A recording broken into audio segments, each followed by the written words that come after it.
الحمد لله والصلاة والسلام على رسول الله بعد madaxweynayaasha bahda saxaafadda shacabka Soomaaliyeed meel ay joogaan assalaamu calaykum waraxmatullaahi wabarakaatuh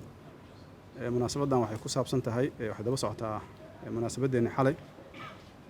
murashaxiinta iyo dadka waxgaradka Soomaaliyeed dhammaan siyaasiyiintu waxay arkaan marxalad khatarteeda la dalku inuu maraayo oo keeni karta xasilooni darro taasna ay sababayso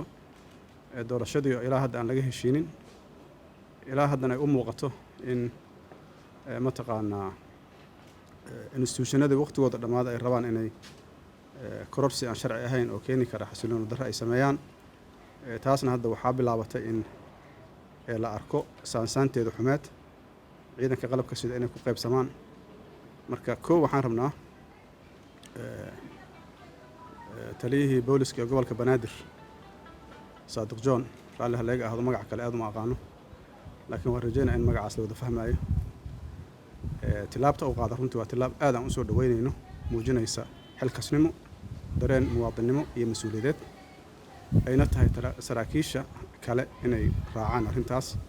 maxaa yeelay in ciidanka loo isticmaalo in xukun lagu boobo ama xukun sharci darro lagu haysto waa arrin aan ka digayno waana bilowdeen marka aad u mahadsantihiin